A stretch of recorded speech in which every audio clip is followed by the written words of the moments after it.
Meu muito boa noite aos colegas, futuros gestores públicos, né, gestores de instituições particulares assim apresentáveis. Muito boa noite a todos. Venho aqui, por intermédio deste nosso vídeo, fazer a nossa aulinha de revisão para a nossa avaliação da próxima quarta-feira, dia 16, ou melhor dizendo, dia 17, né? Uma vez que as avaliações começam agora no dia 16, certo? Vamos então trabalhar aqui no sentido de melhor encaminhar a avaliação a vocês, de melhor encaminhar todos os adendos que forem necessários para assim fazer com que vocês tenham o melhor encaminhamento possível ante a esse momento que exige, consequentemente, uma verificação maior e melhor e mais apurável, né, sem dúvida alguma, desse trabalho.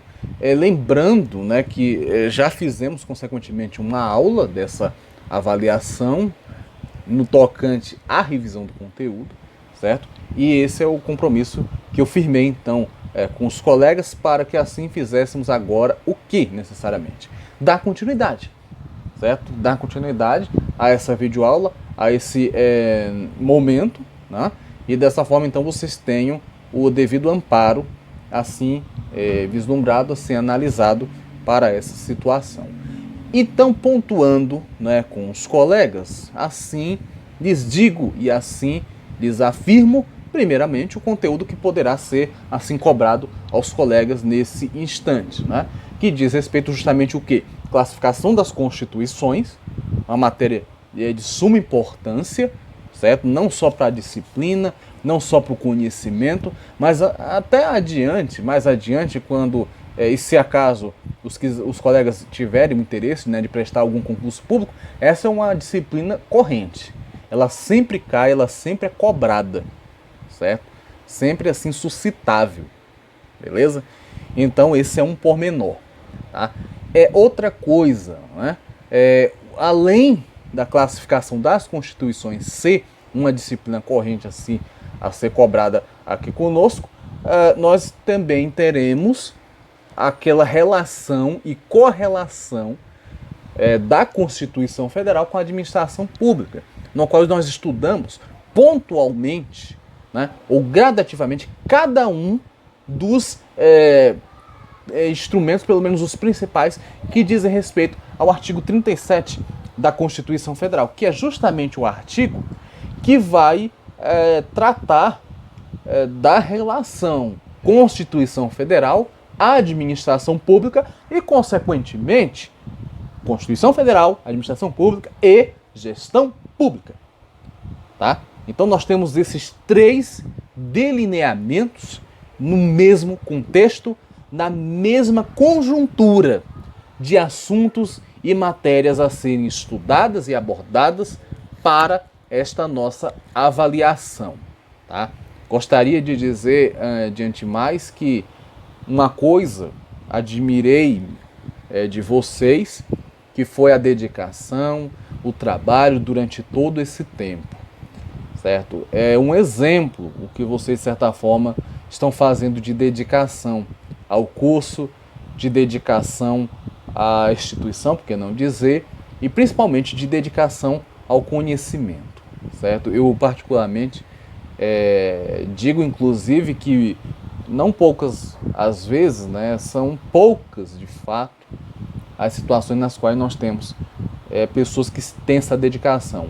E isso ganha um contorno muito mais especial, inclusive, por conta desse período, né, que como eu queria estar em sala de aula agora com vocês, como eu gostaria de estar conversando com vocês, conforme as nossas poucas aulas, nós tivemos essa possibilidade, né, cara a cara, de conversar, de dialogar, de falar, de apresentar situações e situações das mais diversas que pudessem assim estar cortejando essas questões do nosso direito constitucional vinculados, né, não obstante a isso, à gestão pública, né? Então pode ter certeza que inclusive essas congratulações serão direcionadas ao professor Simon, para que ele assim conheça, né, de uma forma mais contundente, inclusive, a turma, né, de primeiro ano de gestão pública deste ano, correto? Então, para nós, para mim particularmente, é uma alegria muito grande, né? Dentro desses 5 anos de docência, certo? A gente fica muito orgulhoso, sem dúvida alguma, quando vê situações, vê pessoas com essa dedicação, certo?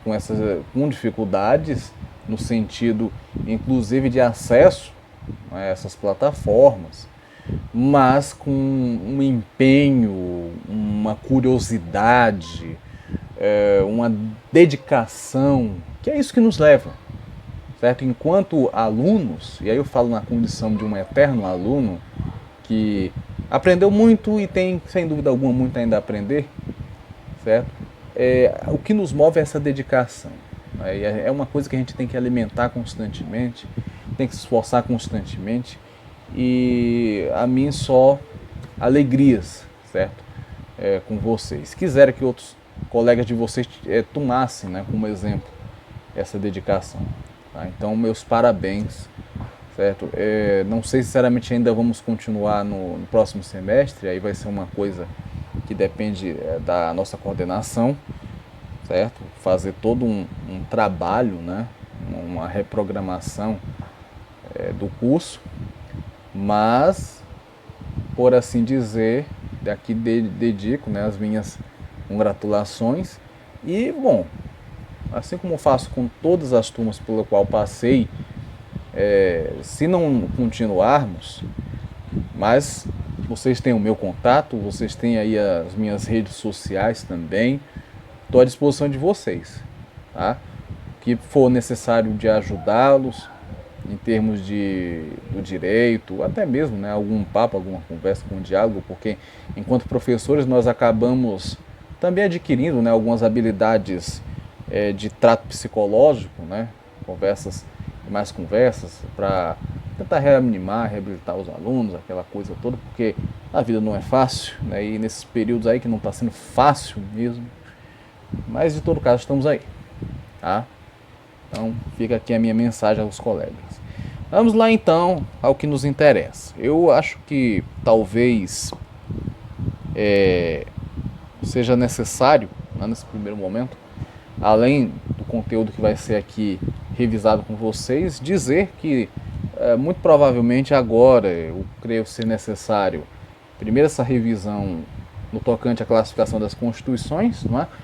E talvez até amanhã eu faça uma regravação de vídeo, que seria uma segunda parte, né, do conteúdo, agora trabalhando especificamente aqueles requisitos lá do artigo 37.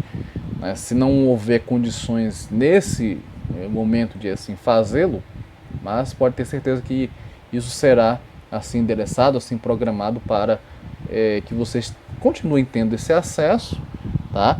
Uma vez que esse vídeo de agora ele vai estar à disposição de vocês ainda hoje, certo? E ao mesmo tempo há uma possível segunda parte, né, nós também haveremos de fazer esse caminhamento. Assim digo e assim apresentar a vocês, não por outro motivo, senão o fato de que geralmente esses conteúdos eles são um pouco extensos, não é? Vocês viram que nós estudamos até ali o inciso 11, né, do artigo 37 da Constituição Federal. Então são conteúdos relativamente grandes, né, e bem detalhados. Só a partir desse detalhamento que a gente vai conseguir compreender tudo.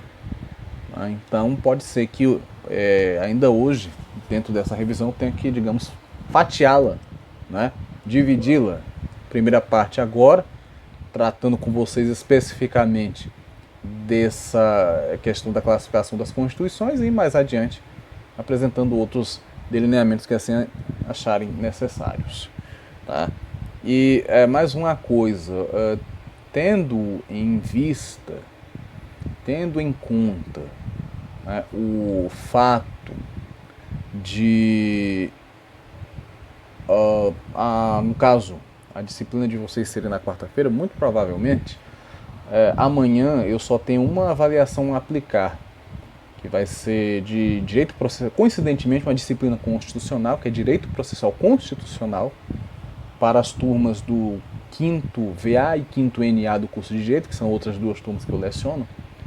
E nesse sentido, o que vai acontecer?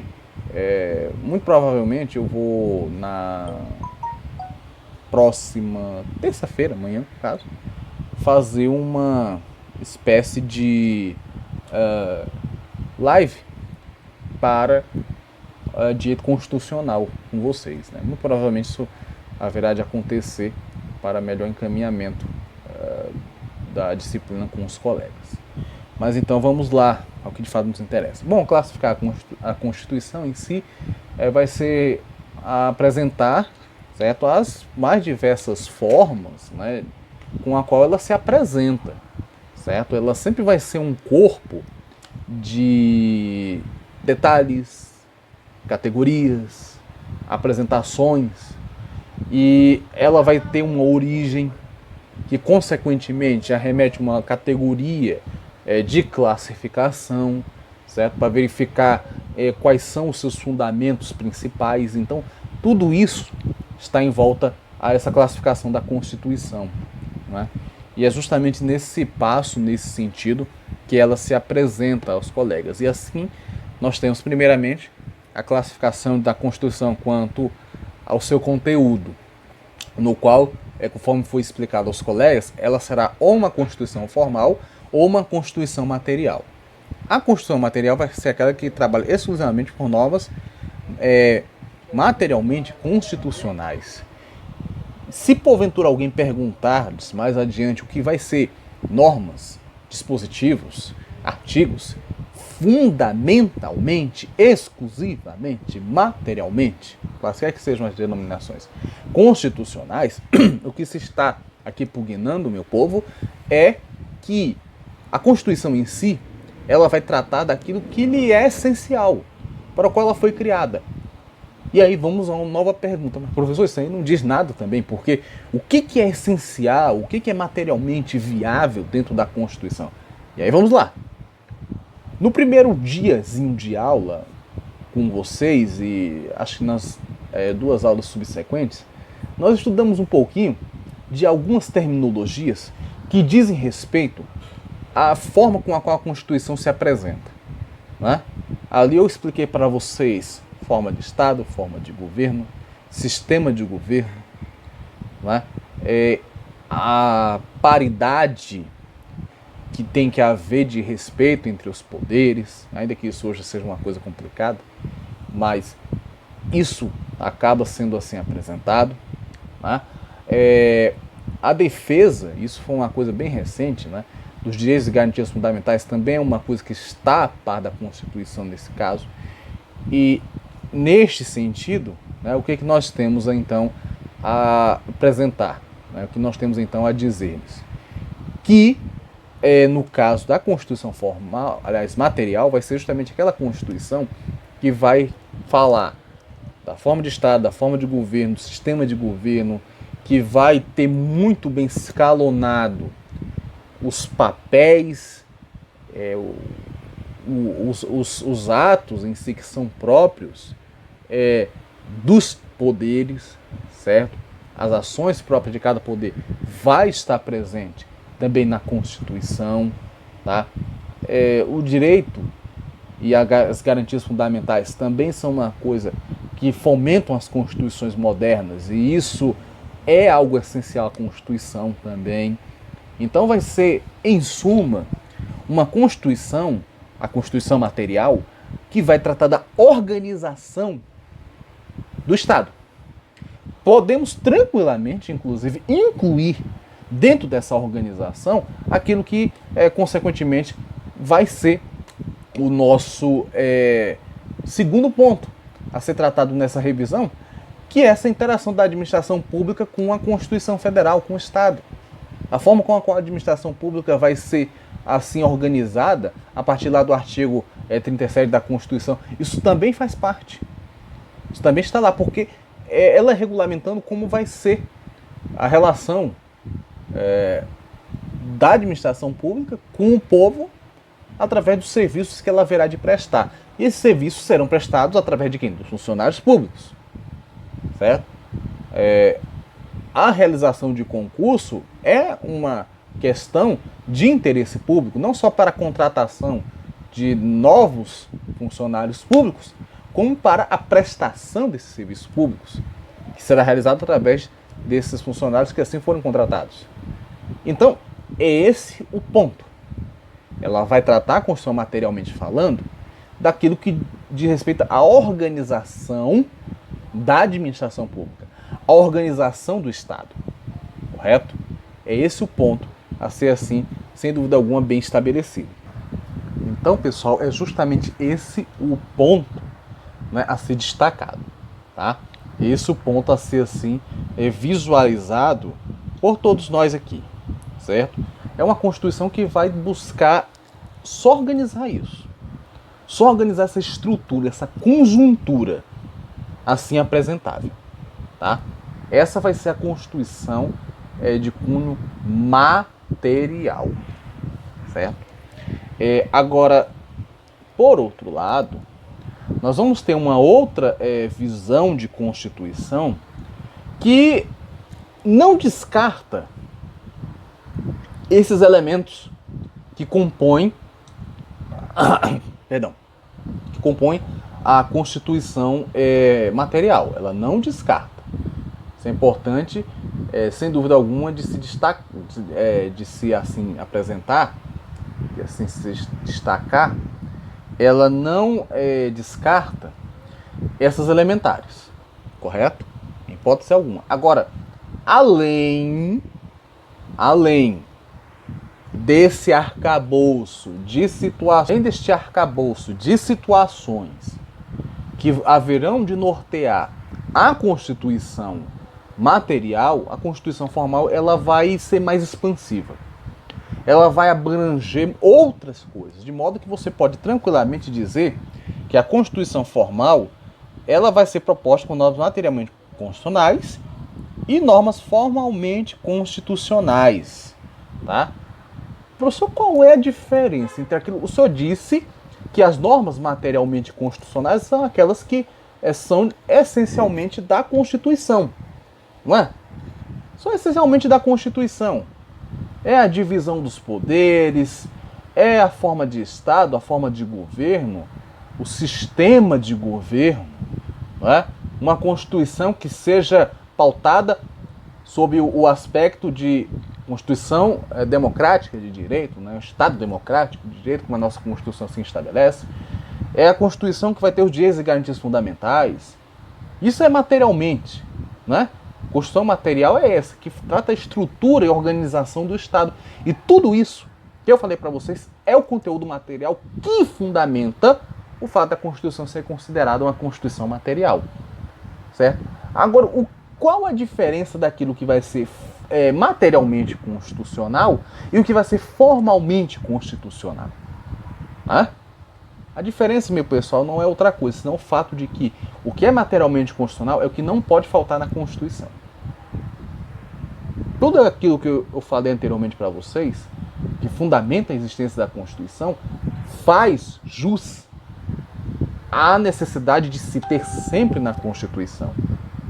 Certo? Independente de ser uma Constituição, inclusive, escrita ou não escrita, uma classificação que nós vamos ver em breve, mas se tiver todos esses elementos, é Constituição. É Constituição.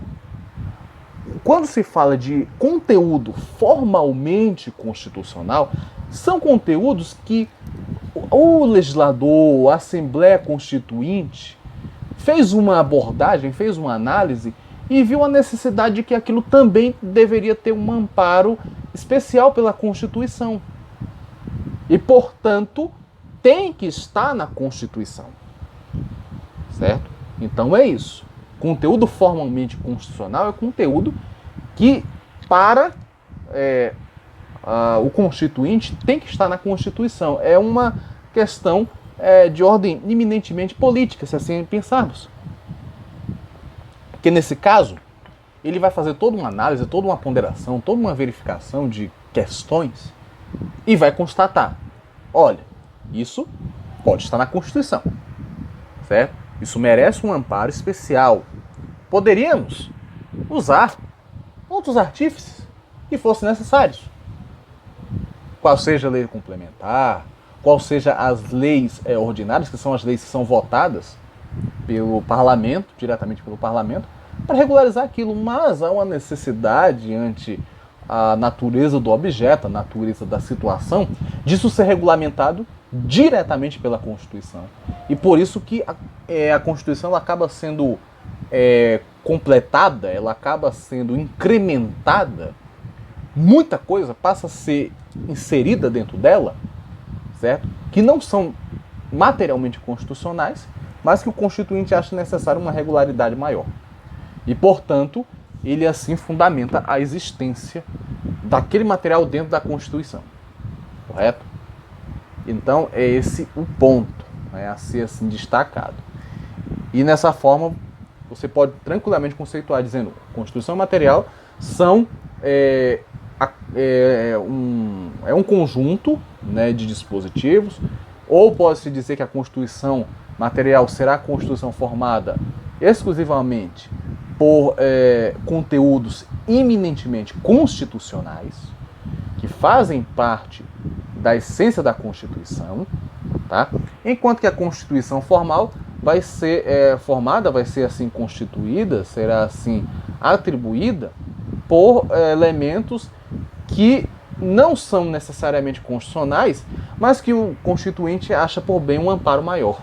Por isso, os integra, por isso, os coloca dentro da própria Constituição. Tá? Um exemplo que é bem, genérico desse caso, para a gente ver como é que funciona isso,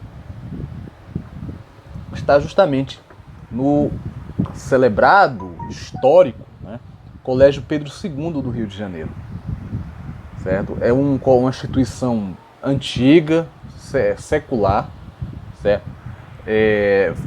Dando, né, um trabalho de, assim, fazer com que o sistema educacional brasileiro desse uma guinada, digamos assim. Esse colégio ele foi criado, né, como sendo um colégio modelo, um colégio padrão, à época do segundo reinado, ou seja, Dom Pedro II, a ponto, inclusive, do próprio imperador em pessoa estar presente na inauguração da instituição. Né? Então, é um patrimônio histórico e cultural muito importante, a nível não só de história do Brasil, certo? Como da história da educação brasileira. Certo? Então, é muito importante. Esse colégio ele é administrado diretamente pelo governo federal. Poderia ser, não diretamente pelo governo federal, ou poderia ser até pelo próprio estado do Rio de Janeiro, se assim fosse o caso. Mas o fato que coloca dentro dessa exemplificação é a questão de que a própria Constituição estabelece que esse colégio será administrado pelo governo federal.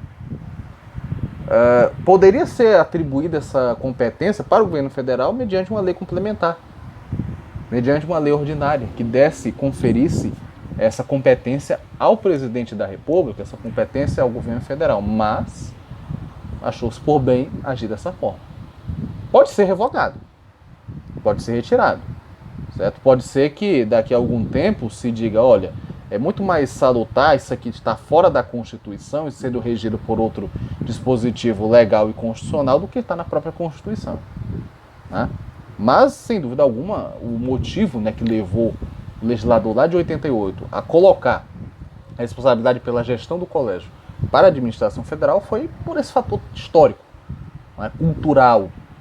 Certo? Quer dizer, a partir dali foram desenvolvidas bases, delineamentos, metodologias, uma pedagogia consequentemente própria, né, que influenciou e ainda influencia outras instituições, sejam públicas, sejam privadas, que é estudada, né, nos cursos de licenciatura, tá, para melhor conhecimento e desenvolvimento do que é e como se estabelece, quais são as principais problemáticas a serem enfrentadas no campo educacional do Brasil. Então você tem todo um arcabouço, né, histórico, fundamental, de interação da instituição, da história da instituição com a educação brasileira. E isso o legislador entendeu ser cabível ao governo federal cuidar, né, diretamente. Né? Então, esse é um ponto, né, a ser assim apresentável, a ser assim regularizável, e de modo que nesse sentido, nesse passo, se vislumbre e se busque essa regulamentação. Mas é uma norma que não é constitucional. Não é. Certo? Como eu disse a vocês, poderia ser regulamentado mediante outra lei, que não fosse necessariamente a Constituição Federal. Mas, enfim, foi uma determinação e assim foi assim atribuível. Né? Assim como nós tínhamos há pouco tempo atrás uma pequena regulamentação do divórcio. Certo? A Constituição estabelecia, inclusive, um prazo para você ficar ainda casado, né, com a dada pessoa, que era 1 mês, e depois de 1 mês você poderia, então, ingressar com um pedido de divórcio. O que é uma norma também formalmente constitucional, porque essa é uma questão privatista, né? O casar-se ou não casar-se vai, consequentemente, daquilo que decide-se, né, para a própria vida em si. E nesse passo, nesse sentido, não haveria tanta necessidade da Constituição regulamentar isso, sendo que temos um Código Civil que já faz isso, já estabelece isso. Mas, de todo caso, o legislador, talvez no afã de querer defender a questão familiar, né, colocou lá, estabeleceu esse regramento que depois foi até retirado, e o artigo, se não falha a memória, acho que é o 144, parágrafo 6º da Constituição, no qual atualmente, certo, ele sofreu uma emenda, porque antes ele fazia essa regulamentação que eu falei anteriormente para vocês, mas atualmente ele apenas diz o óbvio, que também é uma coisa meio irrisória, sabe, um dispositivo constitucional falar aquilo que nós, de certa forma, já bem sabemos, que é o seguinte, é o relacionamento, o casamento, isso o artigo constitucional falando. Ele vai ser finalizado, né, a partir do quê? Ele vai ser finalizado a partir, seja do óbito de um dos cônjuges ou a dissolução do vínculo matrimonial, ou seja, o divórcio. É óbvio, né? É óbvio, porque o casamento em si ele só vai ser, de fato, finalizado com essa circunstância, com esse acontecimento, esses acontecimentos. É óbvio. Né? É óbvio. Tá? Mas, em todo caso, é isso. Constituição material e formal, essa vai ser a diferença. E só para não dizer que não falei das flores, veja só que interessante. O artigo lá que trata da questão do Colégio Pedro II é justamente o artigo 242, parágrafo 2º. E olha só o que o texto constitucional diz. Que o Colégio Pedro II, localizado na cidade do Rio de Janeiro, será mantido na órbita federal. Certo? Ou seja, a competência para a administração e gestão do Colégio Pedro II é do governo federal. Esse que está sendo assim aprimorado, esse que está sendo dito ante a tudo aquilo que, de uma certa forma, está a se apresentar aos colegas, tá? Assim apresentado. Muito bem, essa é a Constituição quanto ao conteúdo. E aí, só fazendo o devido comentário, que é extremamente importante, a nossa Constituição ela é uma Constituição formal. O exemplo que eu dei para vocês diz exatamente isso, certo? E é até uma correção, porque a primeira vez que eu tive contato com essa disciplina de classificação das Constituições, eu falhei, porque havia, né, um deverzinho de casa de ser realizado pelo professor propôs a gente, que era classificar a Constituição. E esse foi o único que eu cheguei a falhar da classificação, certo? E não foi à toa, certo? Porque eu pensava, na Constituição fala de Estado, fala de separação de poderes, tem os seus objetivos, tem seus fundamentos, certo? Tem os direitos e garantias fundamentais, tem a possibilidade de acessibilidade ao voto, tudo está imbricado. apresentado. Só que aí o professor explicou, olha, nós temos elementos formais e materiais. Vocês estão certos de dizer que a Constituição tem tudo isso, só que ela tem além disso. Ela tem outras coisas que também são levadas em conta. Também tendem a ser levadas em conta. Certo? Uma outra coisa, para a gente verificar, falamos do Código Pedro II, falamos da questão dessa regulamentação do divórcio, eu acho que é o artigo, talvez eu vá falhar agora, mas acho que é o artigo 244, um pouquinho depois do 242, não é? Ele busca regularizar a questão da maioridade civil e criminal. Ou seja, aquela ideia, né, que a gente, desde muito cedo, já sabe de que a maioridade será alcançada aos 18 anos, ela é regularizada também pela Constituição, justamente nesse artigo. Ele também fala disso. Poderia não ser, porque uma disposição dessa, por exemplo, poderia tranquilamente estar no Estatuto da Criança e do Adolescente, poderia estar lá no Código Civil para fim de efeitos civis, poderia estar lá no Código Penal para fim de efeitos penais, sabe? Os demais ordenamentos jurídicos, eles têm condições de absorver algumas dessas demandas sem que a Constituição ela se preocupe com isso, de amparar tudo, porque não vai ter como amparar tudo. Não tem. Mas, de todo caso, né, aquilo que eu disse para vocês, formalmente, o Constituinte achou por bem regularizar, por bem manter em panos limpos, e assim, então, nós temos essa questão assim disposta. Tá? Bom, então, nós temos uma Constituição que, assim, podemos classificá-la como uma Constituição formal. Tem a regularização do Estado, tudo aquilo que eu falei para vocês, que uma Constituição eminentemente material tem, a Constituição Federal também tem. Só que, além disso, tem outras coisas. E que, por estar na Constituição, não tem como não ser amparada, não tem como ser estudada. Não é? Não tem como não ser levada a sério. Então, esse é um ponto a ser destacado. Bom, quanto a conteúdo. A Constituição pode ser material ou formal, sendo a nossa Constituição a Constituição formal. Quanto à questão de forma, aqui também não há tanto segredo, porque quanto à forma eu vou ter ou a Constituição sendo uma Constituição escrita ou a Constituição sendo não escrita. Tá? É isso que nós vamos, consequentemente, assim, apresentar e, consequentemente, ter. Certo? E aqui não há tanto, digamos assim, imbróglio para se saber o que é Constituição escrita ou uma Constituição não escrita. Tá? Primeiro que a Constituição escrita vai ser aquela Constituição reunida em um documento. Certo? E aqui frise-se para um detalhe crucial. Porque geralmente os manuais, as apostilas, os livros, quando eles falam de Constituição escrita, eles trazem como exemplo as mais diversas constituições que existem nas repúblicas, seja República Brasileira, Argentina, Paraguaia, Equatoriana, Colombiana, Peruana, Paraguaia, Uruguaia, com exceção da Venezuela, que alguém disser que aquilo dali é uma república, está muito enganado, aquela ditadurazinha daquele Estado em Tupiniquim, chamado Nicolás Maduro, certo?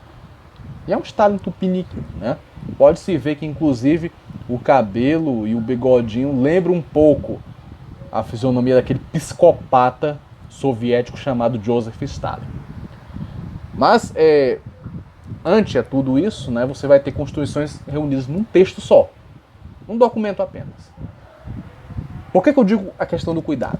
Porque quando nós vamos para a Constituição não escrita, o que geralmente a doutrina adota como exemplo é a Constituição inglesa. E a Constituição inglesa, pessoal, ela não é uma Constituição não escrita. Ela é uma Constituição escrita. Ela só não está reunida num documento apenas, num texto só, num livro só. Você vai ter uma série de leis que formam essa Constituição. Tá? Você vai ter a lei que vai definir a forma de Estado. certo? No caso, sendo a Inglaterra um lugar, né, dividido entre cidades, né, entre estados, condados, distritos, províncias, uma terminologia que a Argentina usa para designar as unidades administrativas que nós brasileiros chamamos de estado, lá nós vamos ter também essas divisões. Então, quanto à forma de estado, né, a Inglaterra ela é uma federação. Ela é uma federação. Você vai ter Londres, capital, né? Londres, a capital em si do reinado, correto? E as demais cidades, administradas aí pelos governadores, certo? Pelos prefeitos, suas câmaras municipais, assembleias legislativas, isso existe, está presente, certo? Isso é definido em uma lei. Aí vamos ter outra lei para definir a forma de governo, qual seja uma monarquia e todas as suas características, né? Por outro lado, nós vamos ter a lei que vai definir o sistema de governo, certo? No caso, um parlamentarismo, não um presidencialismo como é no Brasil e em boa parte dos países pelo mundo. Cada um desses elementos vai ser definido em uma lei distinta, em uma lei diferente. A diferença que você vai ter dessa Constituição para a Constituição brasileira é que no caso da Constituição brasileira, todos esses elementos estão num documento apenas. Estão tudo unido num livro só. Claro que você vai ter divisões lá, livro 1, livro 2, seção, capítulos, mas tudo está num documento apenas. No caso da Constituição inglesa, ela não está num documento, está em vários documentos. E todos os documentos escritos. Então, dizer que a Constituição inglesa é uma Constituição não escrita, né, isso aí está um pouco equivocado. Por um tempo, talvez até se pensasse dessa forma, um fruto das decisões e, sem dúvida alguma, determinados acertos realizados com o Estado, ou do Estado para o público, fosse uma coisa amplamente, digamos assim, tranquila, no sentido de não precisa de lei, não precisa de norma, o que vai precisar apenas do trato ali devido, da discussão e análise política, e dessa forma, então, uma vez decidida, aquilo acaba sendo lei, sem necessidade de escrita. Mas ela precisa ser escrita, então tem que ser escrita. Tá? Então só esse pequeno cuidado. E aí, por conseguinte, nós vamos ter a Constituição não escrita, né? Que é também chamada de Constituição costumeira, vai ser composta de normas que não constem em um documento constitucional único e solene. Isso é fato. Aquilo que não está dentro de um documento solene, que não é o caso da Inglaterra, porque as disposições estão em documentos solenes, sim, certo? Mas o que não tiver, consequentemente, traz com que essa Constituição seja uma Constituição não escrita, certo? É formada por costumes, jurisprudência, bem como por textos constitucionais escritos, porém esparsos, tá? Inclusive no tempo, certo? Espaços no tempo seriam aqueles que permanecem, né, estão presentes, estão constantes no tempo e ainda têm vigência. Textos ainda vigentes. É essa a configuração. Tá? É claro, né, que para fins de concurso ainda se entende muito a Inglaterra como sendo esse grande exemplo. Mas não é. Certo? Claro, você vai ter jurisprudência, você vai ter costume, tudo isso ainda existe, mas é tudo documentado. Não tem nada que não seja ali assegurado, que não seja consequentemente documentável, ainda mais se trata, de fato, né, de questões jurídico-constitucionais. Né? Mas esse é o exemplo. Tá? Bom, como vocês já viram, né, nossa Constituição é uma Constituição escrita. Aliás, sempre foi escrita. Sempre. Sem maiores problemas. Certo? Alguém talvez pergunte, professor, existe alguma nação, algum país que não tem uma Constituição escrita? Ou seja, todo mundo que tem Constituição tem uma Constituição escrita? Bem, praticamente todos os países, assim, formalmente constituídos, eles vão ter um livro ali próprio, um conjunto de espaço de regras que formam essa Constituição. Então, dificilmente você vai ter alguém que não tenha. Eu, pelo menos, confesso a vocês, não conheço nenhum país que não tenha Constituição. Todos os países construídos, eles têm uma Constituição, certo? Pode não ser igual a de um país desenvolvido, mas tem, certo? Você talvez não encontre isso em determinados povoados, né, em determinadas nações de habitantes originários, né, de determinada terra, que resolviam muitas de suas questões na base da conversa, da determinação de um chefe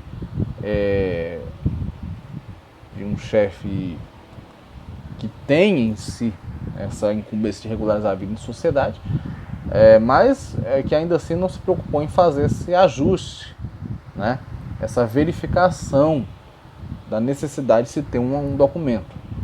Tá? Mas isso tudo não implica, né, em dizer que os outros que têm o documento estão consequentemente errados, né, no sentido de não fazer o documento. Tem que fazê-lo, certo? As partes têm que se, de certa forma, assim, ser responsabilizadas quanto à realização do documento. E quando eu falo isso, falo do parlamento em si, que é que tem essa atribuição mais significativa, não é? E dessa forma, então, nós temos a Constituição, seja escrita ou não escrita. Tá? A Constituição Federal nossa, como nós vimos, vai ser uma Constituição feita aí de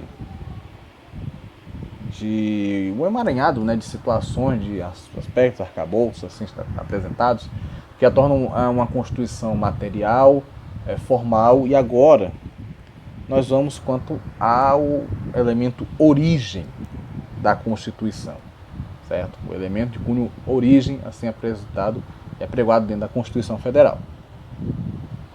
Quanto à origem, nós vamos ter 3 tipos, inclusive já foram até passados a vocês na última aula, que trata-se da Constituição promulgada, outorgada, né, e a cesarista, certo? Ou também, né, a Constituição pactuada. Tá? E aí, rapidamente, isso dá para se explicar aos colegas. Nós temos a Constituição promulgada, que vai ser aquela Constituição, meu povo, que vai ser criada dentro do próprio parlamento. O parlamento vai ser o responsável por criar essa Constituição, por criar essa lei, certo? E como o parlamento representa a população, representa o povo, então o povo, através do parlamentar, participando diretamente da elaboração da Constituição Federal. Então você tem, nesse sentido, dentro da Constituição promulgada, uma participação popular, assentada, visualizada e apresentada para a população. Certo? Isso é fato, né? Você tem ali a Constituição assim apresentada, assim visualizada. Tá? É nesse sentido que nós vamos ter Constituição assim verificável. E um exemplo que nós vamos ter, né, de Constituição popular vai ser justamente a nossa Constituição Federal de 1988. Tá? Fora a Constituição de 1988, as outras constituições populares que poderemos dizer assim que tivemos foram a Constituição lá de 1891, né, nossa primeira Constituição. Nós tivemos a Constituição de 1934, que não vingou essa Constituição, certo? Não prosperou.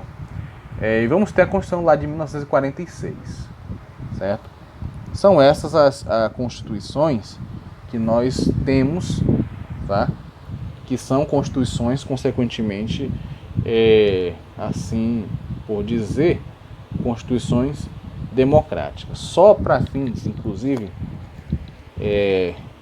de análise, né, de apuração nossa quanto a esse conteúdo, eu vou aqui, né, destacar com vocês quais foram de fato as constituições federais que apresentam-se dentro do nosso ordenamento jurídico como constituições populares, né? Como constituições assim responsáveis, né, pela organização. E tudo bem, pessoal, e só ressaltando para vocês que das constituições nossas, né, serem elaboradas, nossas 7 constituições, nós tivemos, de fato, ao longo da nossa história, 4 que foram promulgadas, certo? 4 constituições que, de fato, foram construídas, foram instituídas mediante um espaço democrático, tá? Nós aí temos a Constituição Republicana de 1891, que é uma Constituição promulgada, a Constituição de 1934, que teve um fim trágico, porque ela foi criada para fazer frente a uma demanda do movimento constitucionalista de 32, que surgiu em São Paulo e criou, né, uma verdadeira guerra civil dentro do nosso país, que era o Estado de São Paulo contra o governo federal, né? E houve uma guerra mesmo, um conflito armado de São Paulo criar um exército particular do Estado para enfrentar o governo federal. Perderam, né? Assim como o exército Farroupilha perdeu na sua intenção de criar aqui uma espécie de república, né, ali no Rio Grande do Sul e com os demais estados que compõem a região sul. E é claro que não dizem que perderam, né? Como inclusive eu acho que eu já até discuti uma vez com vocês, mas eles perderam, de fato, para o Império. À época nós tínhamos a regência trina, certo? Não era Dom Pedro II ainda o governante, ele era menor de idade, mas a regência trina, assim, investiu, né, assim, trabalhou, e o fato foi esse. E São Paulo também perdeu, certo? E assim, uma das condições que foram estabelecidas, né, pelos, digamos assim, revoltosos paulistas, para não mais tentar contra a República, foi justamente a criação de uma Constituição. E essa Constituição foi criada, que foi de 34, que era uma Constituição até boa, certo? Hoje, né, analisando os aspectos da Constituição, ela é uma Constituição muito boa, moderna. Muita coisa que hoje nós temos na nossa Constituição lá tinha, como alguns remédios constitucionais, como algumas ações que poderiam ser intentadas frente ao Supremo Tribunal Federal. Tudo isso era amplamente assim apreciável. Só que essa Constituição, ela foi criada em 34, entrou em vigência em 1935, e em 1937 Vargas então instituiu um golpe de Estado para permanecer no poder, criou o Estado Novo e dissolveu essa Constituição. Dissolveu e criou a Constituição, que seria a Constituição então do regime, né, ditatorial imposto por Vargas durante a nossa história. A Constituição de 37 já é uma Constituição outorgada, né? Mas essa Constituição de 34 ela ganhou essa notoriedade justamente por conta dessa finalidade. Aí, bom, 1946, outra Constituição nossa, certo? Essa, de fato, uma Constituição também democrática, tá? Criada aí pós Segunda Guerra Mundial e pós, inclusive, a saída de Vargas da presidência da República, e já com a ascensão de outro presidente, que aí sim, um presidente dentro dos moldes, à época, considerados democráticos, né? Ele foi eleito, que foi Eurico Gaspar Dutra, e nesse sentido, lá, essa Constituição, ela tinha esse viés democrático, tá? Bom, aí depois disso, a outra Constituição, de fato, promulgada é a nossa Constituição atual, né? A Constituição Cidadã, considerada a mais democrática da história das Constituições, que assim criou, certo, esse nosso status atualmente vigente, atualmente assim apresentável, tá? E então nós temos aí 4 constituições que de fato foram constituições promulgadas, né? Constituições criadas com o adendo popular. Por outro lado, nós vamos ter, e aqui já faço o gancho para assim explicar-lhes o que nós vamos ter em termos de constituições outorgadas, que aí vamos ter as constituições de 1824, nossa primeira constituição da história do Brasil, é uma constituição outorgada. Junto a ela, soma-se a Constituição de 1937, beleza? Junta-se a ela a Constituição de 1967, certo? E aí vamos ter 1824, né? 1824, 1937, certo? E 1967, tá? 7 constituições federais, 4 consideradas democráticas, certo? Ou constituições promulgadas, a Constituição constituída e criada com a participação popular. Para você ter uma ideia, inclusive, a Constituição de 81 teve como um dos participantes e defensores da sua estrutura ninguém mais, ninguém menos que Rui Barbosa. Certo? A gente vê o caráter, inclusive, porque à época ele era deputado federal, né, no Rio de Janeiro, e ele era o articulador em si dessa Constituição, dessa primeira Constituição republicana, ele ali estava presente. Né? Rui Barbosa, que é uma figura emblemática, né, do direito, um grande advogado, um grande douto, saber jurídico, e considerado, né, uma pessoa, um indivíduo eternamente candidato à presidência da República. Com certeza, se fosse nos moldes atuais, se ele se candidatasse, ele ganhava. Ganhava. O problema é pessoa tentar ser presidente da República justamente num período em que você tem a República do Café com Leite, né, considerada aquela república lá em que São Paulo e Rio de Janeiro, né, de um modo que, enquanto você tinha ali em São Paulo o café, Minas Gerais já tinha ali a pecuária, né, como um ponto forte, e ambos revezavam-se na presidência da República.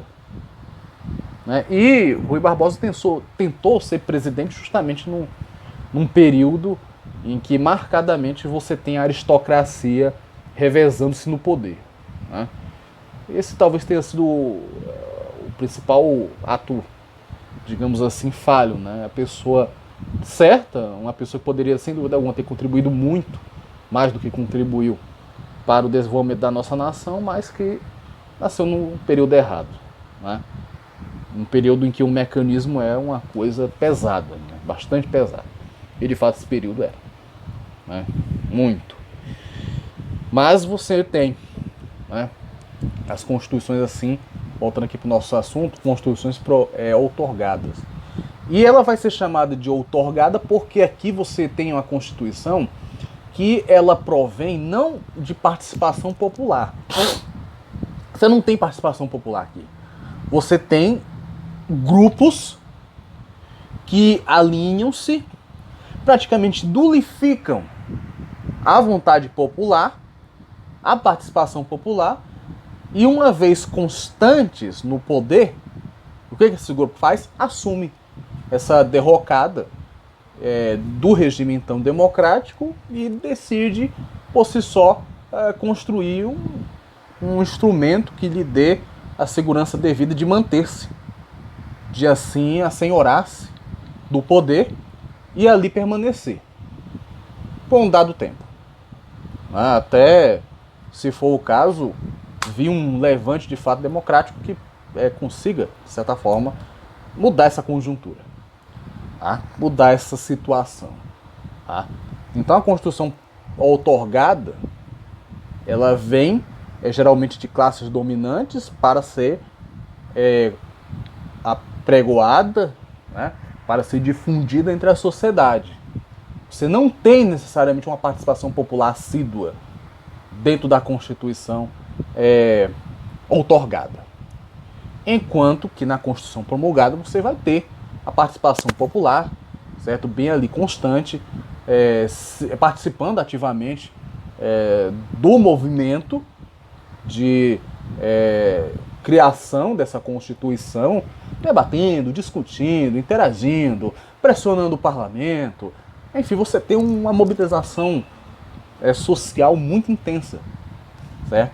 Que, no nosso caso específico, né, nós temos um acompanhamento bem marcante dessa mobilização toda quando se analisa, né, os vídeos que decorrem justamente ali da Constituição Federal de 1988. Antes, inclusive, né, você tinha todo um movimento, inclusive artístico, né, pela redemocratização do país e tudo mais. E isso dá o sustentáculo necessário para dizer que a Constituição de 88 é uma Constituição promulgada, é uma Constituição popular, certo?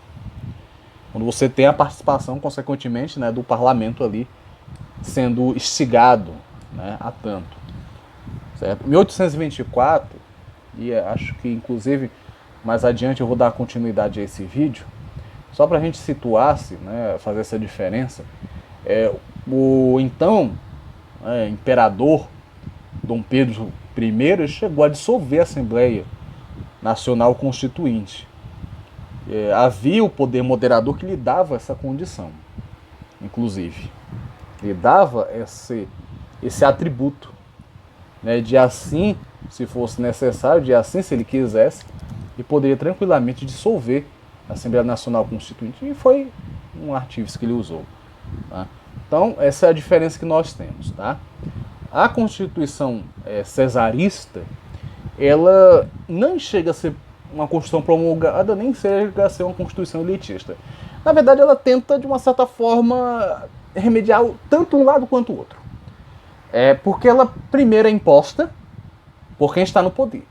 Aí eu tenho um caráter, digamos assim, autoritário da Constituição, o que a torna, em tese, uma Constituição outorgada. Por outro lado, quem está no poder diz o quê? Afirma o quê? Não, vamos abrir um período de referendo para verificar se o povo valida ou não valida a Constituição. E aí é que entra o arcabouço um tanto populesco da Constituição, certo? Ela, na verdade, ela guarda muito mais resquícios autoritários do que populares, porque se nós pensarmos bem, ele define a Constituição.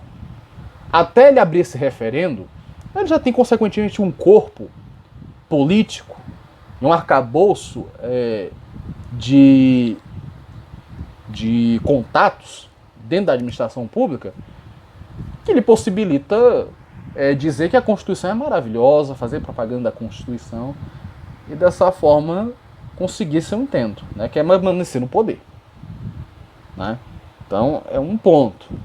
E por outro lado nós vamos ter a Constituição pactuada, que vai surgir justamente do momento em que o país esteja em crise, certo? Os grupos conflitantes unem-se para criar uma Constituição que é pactuada entre esses grupos, para manter uma ordem.